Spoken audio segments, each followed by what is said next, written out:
پھر اگر یہ لوگ اس بات کو نہ مانے تو ان سے کہہ دو کہ تم گواہ رہو کہ ہم اللہ کے فرما بردار ہیں۔ اے اہل کتاب، تم ابراہیم کے بارے میں کیوں جھگڑتے ہو؟ حالانکہ تورات اور انجیل ان کے بعد اتری ہیں اور وہ پہلے ہو چکے، تو کیا تم عقل نہیں رکھتے؟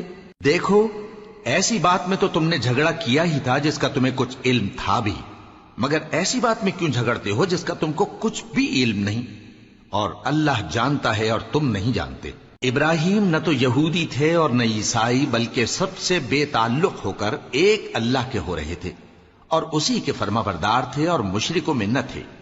ابراہیم سے زیادہ قرب رکھنے والے تو وہ لوگ ہیں جو ان کی پیروی کرتے رہے، اور یہ پیغمبر آخر الزماں صلی اللہ علیہ وآلہ وسلم اور وہ لوگ جو ایمان لائے ہیں، اور اللہ مومنوں کا کارساز ہے۔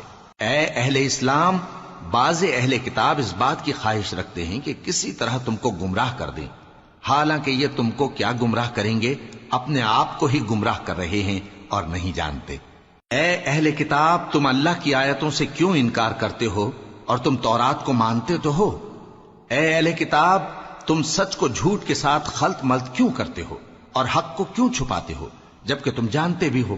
اور اہل کتاب کا ایک گروہ اپنے آدمیوں سے کہتا ہے کہ جو کتاب مومنوں پر نازل ہوئی ہے اس پر دن کے شروع میں تو ایمان لے آیا کرو اور اس کے آخر میں انکار کر دیا کرو، تاکہ وہ اسلام سے برگشتہ ہو جائیں، اور اپنے دین کے پیروں کے سوا کسی اور کی بات کا یقین نہ کر لینا۔ اے پیغمبر، کہہ دو کہ ہدایت تو اللہ ہی کی ہدایت ہے۔ وہ یہ بھی کہتے ہیں، یہ بھی نہ ماننا کہ جو چیز تم کو ملی ہے ویسی کسی اور کو بھی مل سکتی ہے، ورنہ وہ تم پر تمہارے رب کے روبرو حجت قائم کر دیں گے۔ اے پیغمبر، کہہ دو کہ بزرگی اللہ ہی کے ہاتھ میں ہے، وہ جسے چاہتا ہے دیتا ہے، اور اللہ کشائش والا ہے، علم والا ہے، وہ اپنی رحمت سے جس کو چاہتا ہے خاص کر لیتا ہے، اور اللہ بڑے فضل کا مالک ہے۔ اور اہل کتاب میں سے کوئی تو ایسا ہے کہ اگر تم اس کے پاس دیناروں کا ڈھیر امانت رکھ دو تو تم کو فوراً واپس دے دے، اور کوئی اس طرح کا ہے کہ اگر اس کے پاس 1 دینار بھی امانت رکھو تو جب تک اس کے سر پر ہر وقت کھڑے نہ رہو تمہیں دے ہی نہیں۔ یہ اس لیے کہ وہ کہتے ہیں کہ امیوں کے بارے میں ہم سے مواخذہ نہیں ہوگا۔ یہ اللہ پر محض جھوٹ بولتے ہیں اور اس بات کو جانتے بھی ہیں۔ ہاں، کیوں نہیں؟ جو شخص اپنے اقرار کو پورا کرے اور پرہیزگار بنا رہے تو اللہ بھی پرہیزگاروں کو دوست رکھتا ہے۔